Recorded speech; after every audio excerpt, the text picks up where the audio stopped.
Selamat siang, Ibu. Ada yang bisa saya bantu? Siang, Bu. Saya mau membeli obat yang ada di resep ini. Baik, Bu. Tunggu sebentar ya. Saya periksa terlebih dahulu resepnya. Iya, Ibu. Silakan.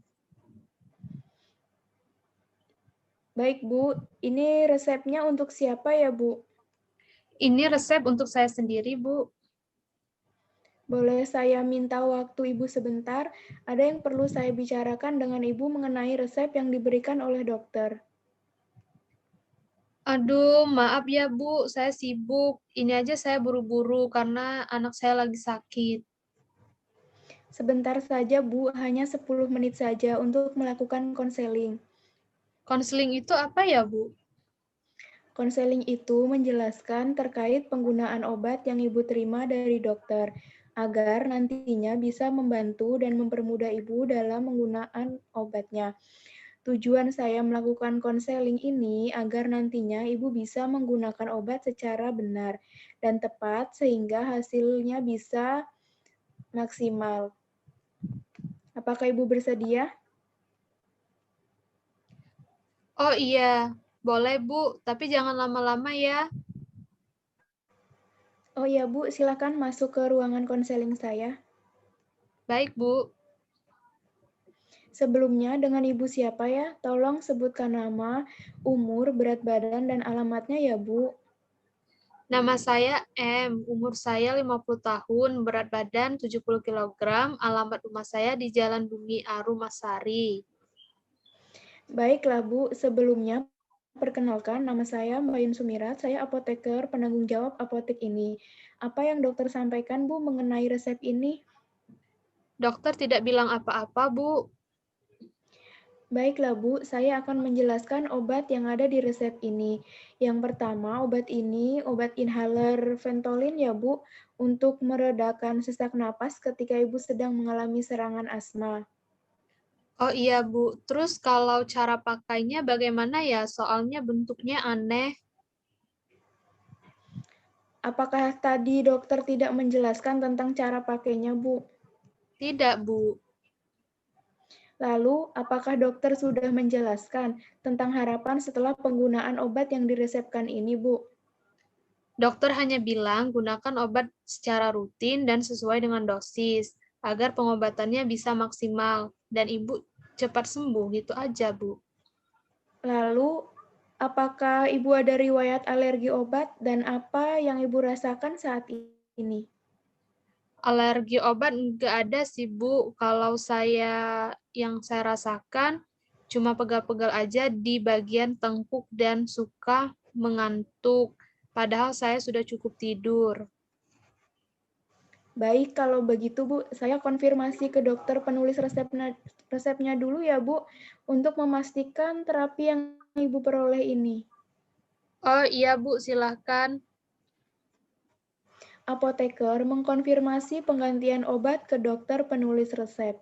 Selamat pagi dok, saya apoteker Bayun Sumira dari Apotek Kita Farma. Saya ingin mengkonfirmasi resep nomor 229 atas nama Nyonya M, umur 50 tahun.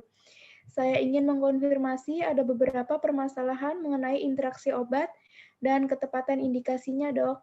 Boleh saya memberi saran untuk penggantian obatnya dok?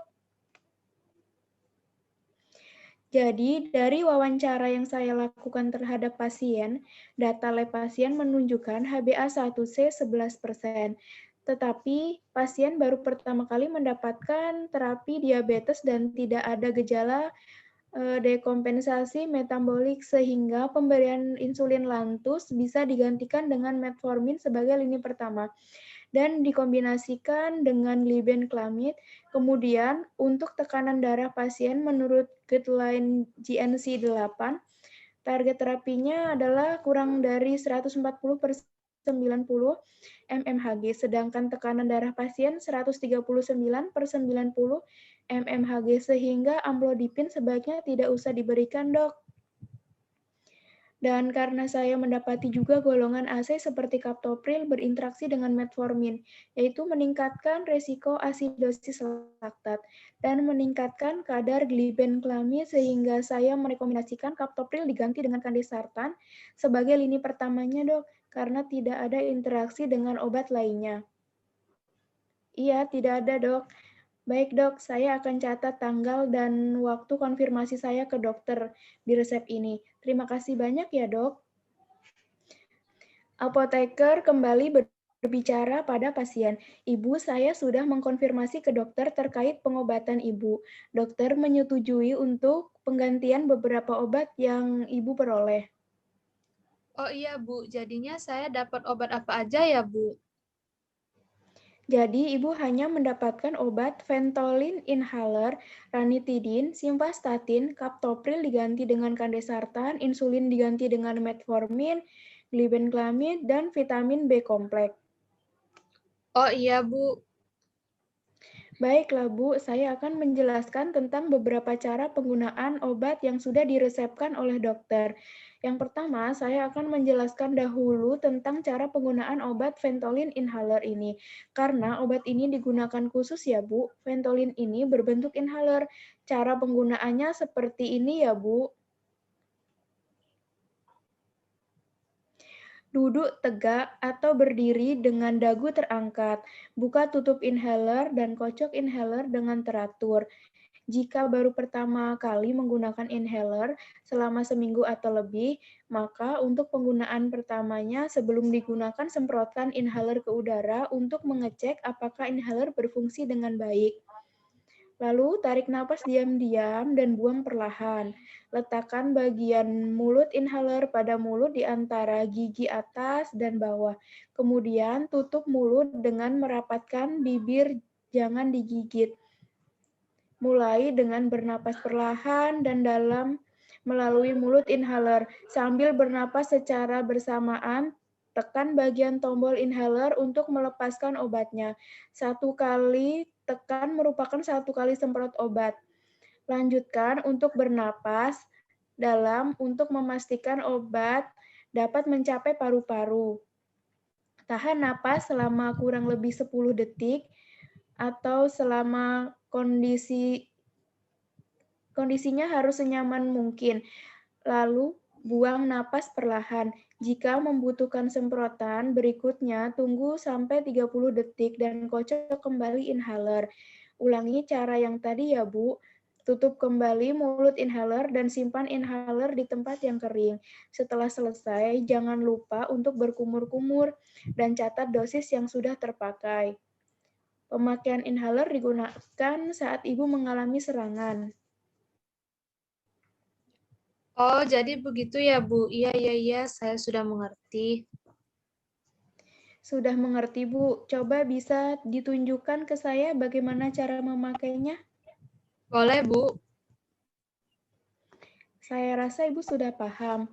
Ada satu lagi hal yang penting, jika selama mengkonsumsi obat ini akan terasa pusing, mual, dan muntah. Ibu tolong hubungi dokter ya. Tapi Ibu tidak perlu khawatir karena tidak semua orang mengalaminya, Bu. Oh, terus nanti eh, jika terjadi efek samping seperti itu, apakah bahaya, Bu? Kalau nanti mengalaminya, Ibu bisa hentikan sementara obatnya, Bu. Kemudian Ibu hubungi dokter.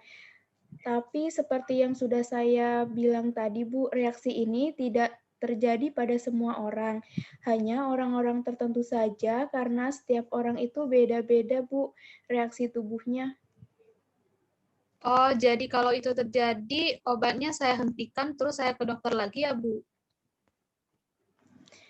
Iya, Ibu, betul sekali. Baiklah, saya kira Ibu sudah mengerti ya, Bu. Selanjutnya, saya akan menjelaskan lagi obat yang akan Ibu gunakan selain ini. Di sini dokter memberikan obat yang kedua yaitu ada kandesartan 8 mg diminum 1 kali sehari pada pagi hari sesudah makan. Obat ini untuk mengontrol tekanan darah ibu supaya tetap berada di nilai normal, di mana nilai normalnya adalah kurang dari 140/90 mmHg. Kemudian yang ketiga ada simvastatin 10 mg diminum 1 kali sehari pada malam hari sebelum tidur ya Bu. Ini untuk menurunkan kolesterol ibu. Nilai normal kolesterolnya harus kecil dari 200 mg ya, Bu. Kemudian untuk menurunkan kadar gula darahnya, Ibu mendapat metformin 500 mg dan glibenclamid 5 mg. Metforminnya diminum 3 kali sehari saat makan dan glibenclamidnya 2 kali sehari setelah makan. Nilai normal untuk gula darahnya yaitu 70 sampai 200 mg per desiliter. Untuk gula darah sewaktunya 70 sampai 110 mg per desiliter. Nilai normal pada saat puasa.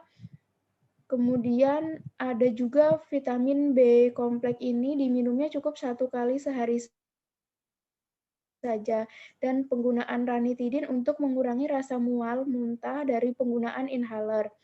Sampai di sini, apakah Ibu sudah paham terkait cara pakai obatnya? Apakah Ibu sudah mengerti dengan apa yang saya jelaskan? Iya, Bu, saya sudah paham. Apakah Ibu bisa mengulangi apa yang sudah saya jelaskan tadi? Baik, Bu. Baik, Bu, saya anggap Ibu sudah mengerti. Tapi kalau saya butuh apa-apa lagi, boleh saya balik lagi ke apotik ini ya, Bu? Boleh, Bu, dengan senang hati. Terima kasih ya, Bu, sudah berkunjung ke apotek kami. Semoga Ibu lekas sembuh. Sebelum berakhirnya konseling ini, mohon diisi dulu ya, Bu, form konseling ini. Iya, Bu. Terima kasih banyak.